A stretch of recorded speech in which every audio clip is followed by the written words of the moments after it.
ഇപ്പോൾ വടക്കാഞ്ചേരി നഗരസഭാ chairperson Shrimati mini Aravindan നമ്മോടൊപ്പം ടെലിഫോണിൽ ചേരുന്നുണ്ട്. ചെയർപേഴ്സണ് എന്തൊക്കെയാണ് ഏറ്റവും പുതിയ വിവരങ്ങൾ നൽകാൻ കഴിയുന്നത്? ഈ 6 പേരുടെ മരണമാണോ അവിടെ സ്ഥിരീകരിച്ചിരിക്കുന്നത്? ഇപ്പോൾ സ്ഥിരീകരിച്ചിരിക്കുന്നത് 6 പേരുടെ മരണം തന്നെയാണ്.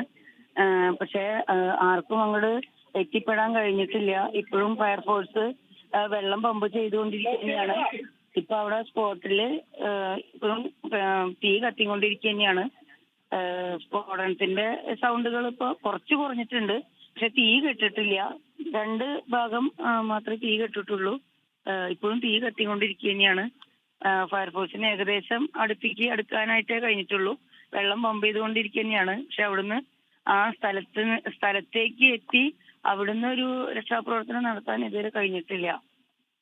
ഇപ്പോൾ ഈ തൃശൂർ മെഡിക്കൽ കോളേജ് ആശുപത്രിയിൽ പരിക്കേറ്റ എത്ര പേരെ എത്തിച്ചു? അങ്ങനെ കൃത്യമായ വിവരങ്ങൾ ചെയർപേഴ്സൺ നിലയ്ക്ക് കിട്ടുന്നുണ്ടോ? കൃത്യമായ വിവരങ്ങൾ അറിയാൻ കഴിഞ്ഞിട്ടില്ല.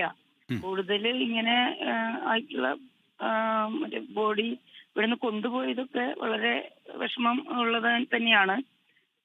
ഗുരുതരമായിട്ടുള്ളത് 3 പേരാണ് ഇപ്പൊ ഗുരുതരമായിട്ടുള്ളത് ഇവിടുന്ന് കൊണ്ടുപോയിരിക്കുന്നത്. പിന്നെയൊക്കെ ഇത്തരം രീതിയിലൊന്നും പറയാൻ കഴിയാത്തൊരു അവസ്ഥയിലാണ് ഇപ്പൊ ഞങ്ങൾ എല്ലാവരും. ശരി, അത് മനസ്സിലാക്കുന്നുണ്ടോ? ഒരു കാര്യം കൂടി ചോദിക്കട്ടെ, എത്ര തൊഴിലാളികൾ ഉണ്ടായിരുന്നു എന്നത് അങ്ങനെ ഒരു വിവരമുണ്ടോ? 40 തൊഴിലാളികൾ ഉണ്ടായിരുന്നു എന്നാണ് അറിയാൻ കഴിഞ്ഞത്. 40 പേര്. 40 പേര്.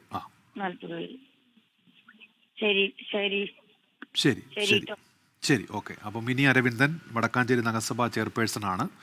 6 പേരുടെ മരണം അത് ചെയർപേഴ്സണും സൂചിപ്പിക്കുന്നുണ്ട്. പക്ഷെ അപ്പോഴും കൃത്യമായ വിവരങ്ങളില്ല. നിലവിൽ രക്ഷാദൗത്യം നടക്കേണ്ട ഒരു സമയമാണ്. അതിനാണ് മുൻഗണന, അതിനാണ് പ്രാമുഖ്യം. അത്തരത്തിൽ രക്ഷാദൗത്യം ഇപ്പോഴും നടക്കുന്നുണ്ട്. നിലവിൽ ആരെങ്കിലും ഈ പൊട്ടിത്തെറി നടന്ന മേഖലയിൽ ഇനി കുടുങ്ങിക്കിടക്കുന്നുണ്ടോ, തൊഴിലാളികൾ അവിടെ ഉണ്ടോ എന്നുള്ള പരിശോധന അത് തുടരുകയാണ് പോലീസും ഫയർഫോഴ്സ് സംഘവും. 40ഓളം തൊഴിലാളികൾ എന്ന വിവരമുണ്ട്. ചെയർപേഴ്സൺ, വടക്കാഞ്ചേരി നഗരസഭാ ചെയർപേഴ്സൺ ഉൾപ്പെടെ അത് പറയുന്നുണ്ട്. അങ്ങനെയെങ്കിൽ ഇനി ആരെങ്കിലും അവിടെ കുടുങ്ങിക്കിടക്കുന്നുണ്ടോ, ഉണ്ടെങ്കിൽ അവരെ അടിയന്തരമായി അവിടെ നിന്ന് മാറ്റേണ്ടതുണ്ട്. അതിനുവേണ്ടിയുള്ള പരിശോധന ഒരു ഭാഗത്ത് നടക്കുന്നുണ്ട്.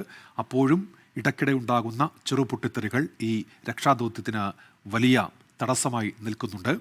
അവിടേക്ക് വെള്ളം ചീറ്റിച്ച് നിലവിൽ ആളിക്കത്തുന്ന തീ കെടുത്തി ആ സ്ഥലത്തേക്ക് പതുക്കെ ഫയർഫോഴ്സും പോലീസും എത്തുന്നുണ്ട്. ഈ വെടിക്കെട്ട് ഉണ്ടായിരുന്ന സ്ഥലത്തേക്ക് മറ്റ് വഴികളുണ്ടായിരുന്നതാണ്. പക്ഷേ ഈ സ്ഫോടനം നടന്നതുകൊണ്ട് ആ വഴികളിലൂടെ നിലവിൽ അവിടേക്ക് എത്താൻ കഴിയാത്ത സാഹചര്യമാണ് ഉള്ളത്. അതുകൊണ്ട് ഈ വലിയൊരു പാടശേഖരം കടന്നു വേണം അവിടേക്ക് രക്ഷാദൗത്യ സംഘത്തിന് എത്തുന്നത്. ഈ പാടശേഖരത്തിൻ്റെ സമീപത്ത് വരെ മാത്രമേ ഫയർഫോഴ്സിന് അവരുടെ വാഹനം എത്തിക്കാൻ കഴിഞ്ഞിട്ടുള്ളൂ. പാടശേഖരത്തിൻ്റെ അടുത്തേക്ക് വാഹനം എത്താൻ കഴിയുന്ന സാഹചര്യം നിലവിലില്ല. അവിടെ നിന്നാണ് ഈ വെള്ളം ചീറ്റി ഈ തീ കെടുത്താനുള്ള ശ്രമം ഫയർഫോഴ്സ് ഇപ്പോൾ തുടരുന്നത്. പോലീസും ഫയർഫോഴ്സ് സംഘവും ഇപ്പോഴുമുണ്ട്.